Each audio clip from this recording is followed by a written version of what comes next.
The big game is fast approaching, but wait, you still haven't got your tickets. You've spent hours searching, but you're still confused about ticket prices. Time to stop searching. Visit ticketcompare.com. We compare ticket prices for all the popular leagues and tournaments for you. We work only with the most trustworthy sites, so you can have peace of mind when buying your tickets. Compare prices, buy tickets, get to the game. Ticketcompare.com. Buying tickets made simple.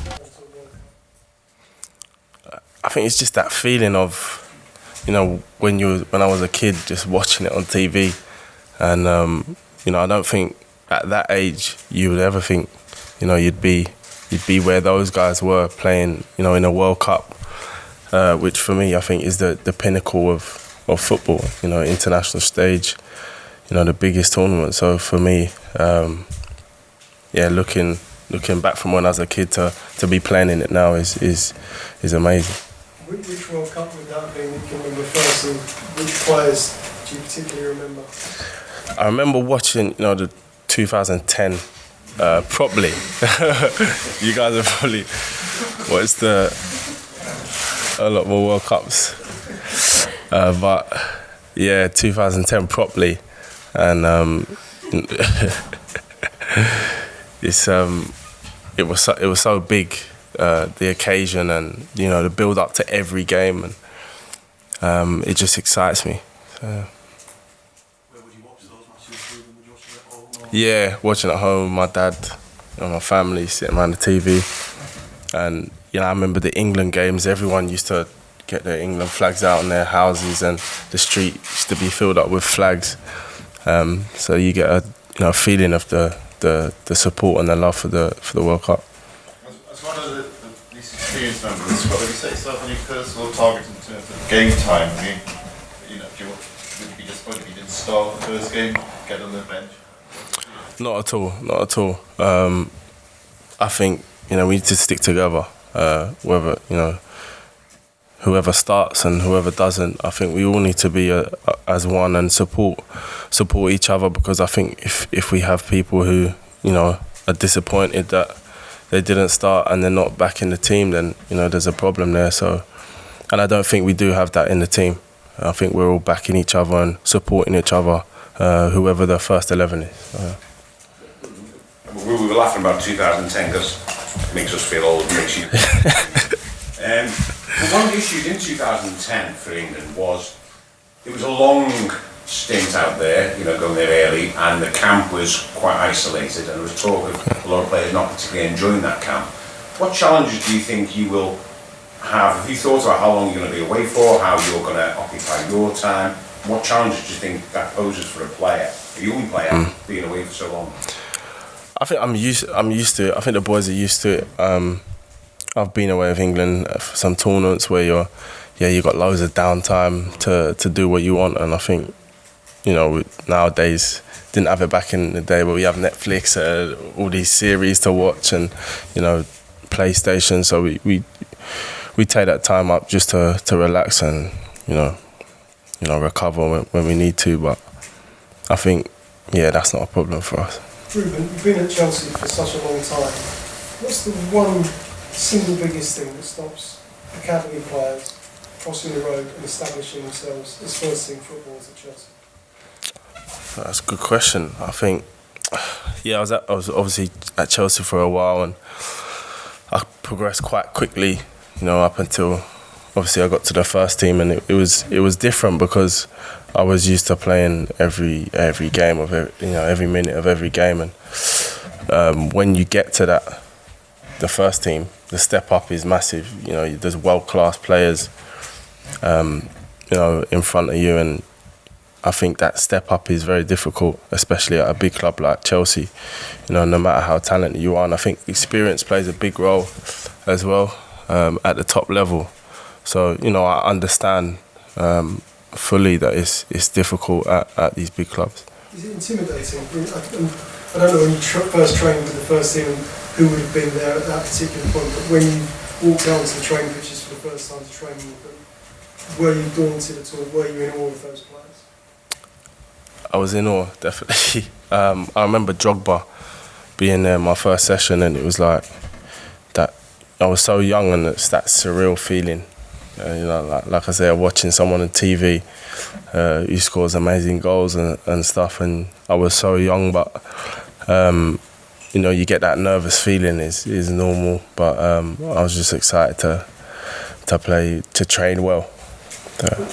What is the extra that when you train with them, what did you find the differences were? We all know Drogba was a world-class footballer, but when you trained with him on the same pitch, what was special about him, or Lampard, or John Terry, whoever else was on the pitch? What made the difference? I think it's obviously the physicality, but also the speed of play, like the understanding of the game and knowing your next pass and knowing your position is, I think, what sets the top level apart. So I think training with the first team, that's what you get as a young player. You are obviously toughen up with the physicality of it, but also your speed of thought improves because you have to know your next pass and know what you want to do next. Do you feel as if you made more progress on the fringes of a team that won the title under Conte? I know you made 6 substitute appearances in the league, or in a relegation scrap at Palace last season. Where did you think you improved? I took something from both of them. I think for me to be around a squad of winners is good to be a part of and analyse and see how the dynamics of the squad is and the team are, and then to be at Palace, who we struggled at the start of the season, and see the dynamics of the team and how the team acts when we're not doing so well. It's good for me to see both. So in the future, I know what it's like, and I know what's needed to get out of a situation like that, or to keep playing well and doing so well for whatever team. You talked about some of the privileges of being in a top academy like Chelsea, but do parts of you envy the upbringing of someone like Dele Alli, who came through the leagues, and some of those players? Do you feel you've missed out on things by not going down that route? I think being at Chelsea, I improved a lot with the training, because I think the coaching is the best and the facilities are the best, and I think I improved a lot as a youth player growing up in the academy. But I do think when I got to that 17, 18 stage, I was just thinking about playing for the first team and excited to be in the first team, rather than going out to play somewhere else and go on loan. But looking back now, I do realise the benefit of playing game after game after game after game. So in that sense, I wish I did play more games. But when you're not playing regularly, do you need? I mean, Gareth's comment the other day was lovely about you not believing how good you actually are. But do you need that sort of inner belief to keep yourself motivated when you haven't got a game at the end of the week? I think it's difficult when you're not playing to still train your best, to still eat right and do all the right things, because essentially there's no reward at the end of the week. And I think that's the toughest part mentally, is to do all the right things when you're not playing. And I think it definitely pays off in the future. So last 3, so one here. We'll start with Matt at the end. Yep. My question is, I'm wondering, as a player, who is your idol? Who influenced you most in football? And how far you think England could reach in this World Cup? Which 4 teams could reach semi-final in this World Cup? Yeah, so my idol when I was younger was Zidane. Yeah, I really liked watching Zidane and how effortless it looked for him, and his confidence and composure on the ball and skill. I just love to watch. In terms of how far we can get, I think, the World Cup is full of surprises. I think, teams can reach however far they want, and I think, I think possibly you get something extra, playing in the World Cup. So I think it's open for anyone. The You mentioned a couple of times about enjoying playing or it being important. I mean, is it possible to enjoy football when you're in a relegation battle with Palace or you're playing in a quarter-final of the World Cup with England? Is it just all pressure or can you enjoy it? No, I think you could definitely enjoy it. And I think if you know, playing with Palace and when we wasn't doing so well, it is obviously you don't have the enjoyment and the laughs that you would if you was doing well.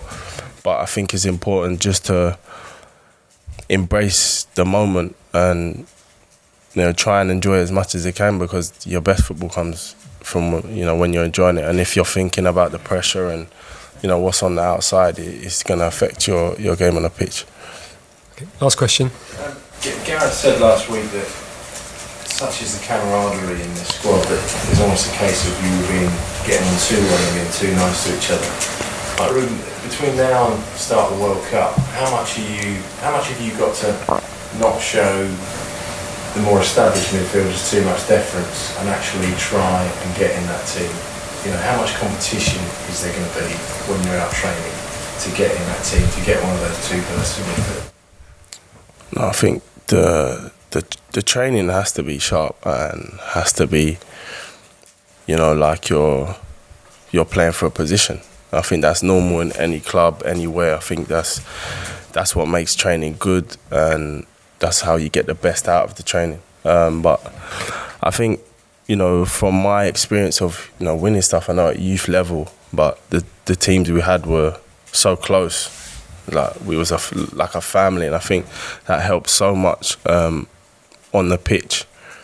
So, you know, I don't think, you know, that you can get too close to each other. I think, you know, being friends and getting along with each other helps you, you know, on the pitch. But like any human being, or any player, you're gonna, you know, train your best and try and get in the starting 11. Thanks, everyone. Thank you. Thank you. Cheers. Cheers, guys.